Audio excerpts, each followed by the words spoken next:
Hello అండి, అందరికీ నమస్కారం. Welcome to my channel Narendra Priya vlogs. ఈరోజు మనం ఈ వీడియోలో శ్రీనివాసుడికి శనివారమే ఎందుకు ప్రీతికరం అనే విషయం గురించి ఇప్పుడు మనం తెలుసుకుందాం. పురాణాలలో ఏ ఏ వారాలలో ఏ దేవుణ్ణి పూజిస్తే ఫలితం ఉంటుందో నిర్ణయించారు.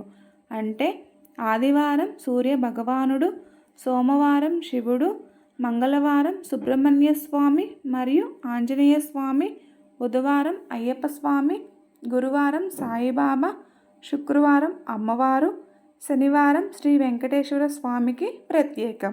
ఇలా ఒక్కో రోజుని ఒక్కో దేవునికి ప్రత్యేకంగా చెప్పబడింది. శ్రీ వెంకటేశ్వర స్వామికి శనివారం ప్రత్యేకం కావడంతో ఆ రోజు ఆ దేవుడికి పూజలు దర్శనాలు చేసుకుంటారు.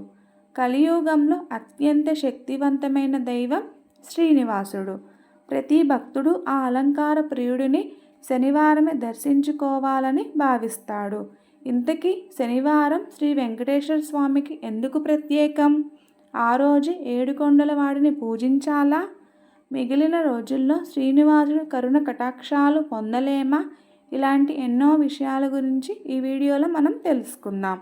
సాధారణంగా శనివారం అంటే శని దోషాల నివృత్తి కోసం శ్రీ వెంకటేశ్వర స్వామిని ఆరాధిస్తారు. శ్రీ వెంకటేశ్వర స్వామిని శనివారం పూజించడం వెనుక చాలా కారణాలే ఉన్నాయి. ఓంకారం ప్రభవించిన రోజు శనివారం కావడం, శ్రీనివాసుడిని భక్తి శ్రద్ధలతో పూజించే వాళ్లకు శనీశ్వరుడు పీడించినని మాట ఇచ్చిన రోజు శనివారం కావడం, శ్రీ వెంకటేశ్వర స్వామిని భక్తులు మొట్టమొదటిసారి దర్శించిన రోజు శనివారం కావడం, ఆలయం నిర్మాణం చేయమని శ్రీనివాసుడు తొండమాను చక్రవర్తిని ఆజ్ఞాపించిన రోజు శనివారమే కావడంతో శ్రీ వెంకటేశ్వర స్వామికి శనివారం ప్రీతికరంగా మారింది. అలాగే శ్రీనివాసుడు ఆలయ ప్రవేశం చేసినది కూడా శనివారమే కావడం విశేషం. అంతేకాదు శ్రీనివాసుడు పద్మావతి అమ్మవారిని వివాహం ఆడినది కూడా శనివారం అవ్వడంతో శనివారానికి శ్రీనివాసుడికి గట్టి బంధం ఏర్పడింది.